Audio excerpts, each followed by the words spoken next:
Pada kesempatan kali ini kami akan membahas solo leveling episode 1. Sebelum masuk ke pembahasan, bantu kami dengan klik subscribe dan like-nya ya. Oke, jadi mari kita mulai saja pembahasannya. Kisah ini dimulai di mana suatu hari di dunia manusia muncul sebuah gerbang atau gate yang menghubungkan ke dimensi lain. Di dalam sana terdapat makhluk aneh bernama monster. Sebuah monster yang tak bisa dikalahkan dengan senjata biasa. Tapi ada orang-orang yang bisa membangkitkan kekuatan mereka disebut hunter. Para hunter diberi peringkat jumlah energi sihir di dalam tubuhnya. Mulai dari yang teratas yaitu S, A, B, C, D. Dan yang paling terakhir atau paling bawah adalah E. Sebagai catatan, ketika kekuatan mereka bangkit, kemampuan itu tak bisa bertambah kuat sekeras apapun mereka berusaha. Dan hari ini, di sebuah gedung yang memiliki gerbang dimensi ditemukan lagi, para hunter berkumpul. Ada Kim Sang-sik, yang merupakan hunter peringkat D. Park Gi-sol, yang merupakan hunter peringkat D juga. Ia kesini karena istrinya hamil, anak kedua dan mencari uang untuk menafkahi keluarganya. Ya, sebenarnya ia sudah lama pensi dari pekerjaan hunternya. Dan inilah dia, karakter utama kita, yaitu bernama Sung Jin-woo. Kelihatan seperti anak sekolahan biasa dan terlihat lemah sekali. Dan benar saja peringkatnya adalah E, yaitu peringkat hunter paling lemah. Bahkan julukannya adalah senjata terlemah umat manusia. Ya, berdasarkan sejarahnya, Sung Kun bahkan pernah masuk ke rumah sakit gara-gara pernah masuk ke gerbang peringkat E, dan sejak saat itulah ia bisa dibilang hunter terlemah nomor 1 yang pernah ada. Lanjut, Sung Kun bertemu dengan Lee Jo-hee, hunter peringkat B, kelas healer atau penyembuh, seorang wanita cantik yang peduli dengannya walaupun ia lemah sekali. Ia mengkhawatirkannya padahal ia sedang luka tapi memaksakan diri ke sini. Dan akhirnya mereka semua pun berkumpul untuk masuk ke dalam gerbang. Kali ini ketua kelompoknya bernama Song Chi-yul. Ia memiliki peringkat C, tertinggi dari semua yang datang ke gerbang kali ini. Yaps, walaupun kalah dari Jo-hee, tapi ia bukan healer ya, jadi wajar ia jadi ketuanya. Mereka semua pun masuk ke dalam gerbang. Kita pindah ke sisi lain di kantor Serikat Hunter. Kita melihat ketuanya bernama Go Gun-hee membicarakan soal pekerjaan mereka para hunter dalam kerjasamanya dengan pemerintah. Ternyata pemerintah sendiri ingin pasokan barang yang ada di dalam dungeon. Nah, dungeon sendiri ini adalah isi dari dalam gerbang tersebut ya guys. Lanjut. Seperti yang ia pegang itu adalah batu sihir yang bisa dijual.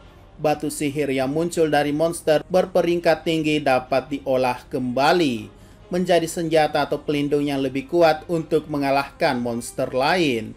Tapi bisa dilihat ada perbedaan. Yang sebelah kanan bernama kristal mana dapat diolah menjadi barang yang sama, tapi efektivitasnya lebih rendah dari batu sihir. Maksudnya adalah kristal mana itu ditambang di dalam dungeon, sedangkan batu sihir itu muncul setelah satu monster dikalahkan ya. Nah, paham kan? Lanjut, seperti politik yang sudah ada, jelas kalau batu sihir ataupun kristal mana diincar oleh pemerintah untuk dijadikan sumber energi baru, lebih aman dari energi nuklir, dan lebih efisien dari energi air, angin, atau panas bumi. Lebih pentingnya tidak mencemari atmosfer layaknya energi termal, energi bersih yang sangat ideal. Jadi intinya pemerintah ingin membangun pembangkit listrik tenaga kristal mana dan batu sihir. Sumber daya yang hanya bisa didapatkan oleh para hunter. Karena kalau hanya prajurit militer tak akan bisa. Karena apa? Ya, karena senjata biasa tak akan bisa melukai para monster tersebut. Setelah itu ketua hunter Go Gun-hee mengadakan sambutan untuk anak baru yang baru membangkitkan kekuatannya. Ia menjelaskan kepada anak-anak ini bahwa jangan pernah meremehkan apapun yang ada di dalam dungeon, karena pekerjaan ini adalah selalu mempertaruhkan nyawa kalian. Untuk bertahan hidup hanya satu hal yang bisa kalian lakukan, yaitu jadilah pengecut. Di sisi lain di sebuah kantor ada sebuah tes yang dimana harus menyentuh kristal hitam itu dengan satu tangan, maka peringkat huntermu akan ditentukan. Dan ada seorang yang menghubungi pria yang bernama Choi Jong-in.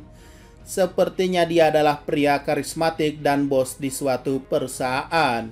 Tapi berdasarkan pengalamannya, sepertinya ia tak bisa mendapatkan anggota baru yang mampu melampaui Chai Hai-in, yaitu seorang hunter peringkat S. Dan diperlihatkanlah aksi Chai Hai-in di sebuah jalan kota, menghentikan aksi jambret dan mengembalikan tas kepada seorang wanita. Namun publik mengetahui identitasnya dan dikerumuni hingga ia terpaksa pergi dari sana. Oke, sekarang kita lanjut lagi ke cerita Sung-kun ketika memasuki gerbang. Seperti yang kalian lihat, ia hanya punya modal pisau sihir dengan harga murah karena memang pendapatannya sangatlah sedikit selama ini. Dan ketika di dalam pun ia berhasil mendapatkan satu batu sihir setelah mengalahkan satu monster tipe goblin.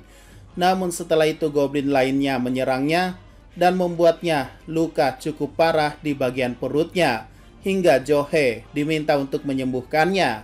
Ya, hampir saja mati ya guys. Sementara itu hunter lain dapat mengatasi monster lainnya hingga mereka akhirnya mengalahkan bos dungeon yang ada di dalam. Tapi Johe selalu bertanya, kenapa Sung selalu bersikeras banget menjadi hunter? Jika terus begini kamu pasti kena masalah besar. Dan Johe tak ingin permintaan maaf karena ia hanya khawatir padanya. Lalu menurut Sung-kun, ia hanya dapat batu sihir dari monster kelas E. Jadi ya, mana cukup untuk dijual dan mendapatkan uang yang banyak. Dan setelah itu mereka menemukan sebuah gua aneh yang muncul di dalam dungeon. Ini rumornya biasa disebut dengan dungeon 2 lapis. Walaupun bos dungeon dikalahkan, tapi belum ada tanda-tanda dungeonnya akan tertutup. Tapi ketua guild mengatakan bahwa jika ada hal yang tak terduga terjadi begini, maka mereka harus mengikuti aturan dari serikat hunter. Ya, alias mereka diminta semua kembali karena gua ini mencurigakan. Tapi anggota party lainnya yang masuk menolak dan berkata bahwa ini hanyalah dungeon peringkat D, apalagi yang mereka dapatkan masih kurang dan sedikit. Tapi ketua guild tetap merasakan adanya bahaya, maka dari itu akhirnya diadakan voting saja. Siapa yang setuju masuk dan siapa yang mau kembali. Hingga akhirnya suara mendapatkan skor 6 sama. Dan terakhir Sung-kun belum mengutarakan suaranya. Sejenak ia berpikir bahwa sejak ayahnya menghilang, hanya dia yang menjadi tulang punggung keluarganya. Ibunya diketahui sakit hingga ia harus membiayai pengobatannya. Lalu adiknya juga akan segera masuk universitas, maka ia juga butuh uang untuk itu. Maka dari itu ia pun menjawab akan masuk. Dan ya, dengan voting 7 yang setuju untuk masuk dan 6 yang tidak setuju, akhirnya mereka semua masuk ke dalam gua tersebut. Dan selama perjalanan sudah 40 menit mereka berjalan dan itu lumayan jauh. Dan sesuai aturan, setelah mengalahkan bos dungeon, 1 jam setelahnya gerbang akan tertutup, jadi setidaknya mereka masih punya waktu 20 menit. Dan di sepanjang perjalanan, Sung-kun meminta maaf pada Johe. Namun Johe tak masalah dengan itu. Yang lebih parahnya adalah Sung-kun pasti bermasalah karena ia hampir saja mati tadi. Tapi kali ini ia mungkin memaafkannya jika ia mau traktir makan nanti jika sudah keluar dari sini. Dan di ujung perjalanan akhirnya mereka menemukan gerbang besar yang mencurigakan. Dan sesuai kesepakatan mereka, akhirnya setuju untuk masuk. Dan setelah masuk, api warna biru tiba-tiba menyala menerangi ruangan tersebut. Terlihat banyak patung aneh yang berdiri di sana. Dan sebuah patung besar yang duduk layaknya raja di sana. Mereka heran tidak ada satupun monster yang terlihat di sana. Dan juga ada lingkaran sihir di tengah. Lalu mereka juga menemukan tulisan kuno dan kemudian dibacanya bahwa Komandemen Kuil Kartenon. Pertama, hormatilah sang dewa. Kedua, pujilah sang dewa. Ketiga, taatlah kepada sang dewa. Mereka yang tak mengikuti komandemen ini takkan bisa pulang hidup-hidup. Oke, lanjut. Johe ketakutan dan menarik baju Sung-kun. Ia mengaku melihat mata patung tersebut melihat ke arahnya. Menurut kalian matanya gerak nggak? Setelah itu tiba-tiba saja gerbangnya tertutup yang membuat semua orang panik dibuatnya. Salah satu orang yang tadinya tidak setuju masuk ke sini mencoba untuk membuka kembali gerbangnya dan pergi. Tapi tiba-tiba saja patung dengan senjata di tangannya langsung menebasnya dan menewaskannya dengan sekejap. Tentu saja semua orang langsung keringat dingin dibuatnya dan patung tersebut kayak tidak berdosa langsung kembali ke tempatnya. Mengetahui patung itu bergerak, Sung Kun mulai curiga dengan patung besar tadi dan ia pun melihatnya lagi. Dan perhatikan patung ini seperti mau tersenyum. Ya, perhatikan baik-baik ya guys. Dan benar saja matanya gerak coy. Kita flashback sedikit di mana Sung Kun sudah beberapa kali diambang kematian.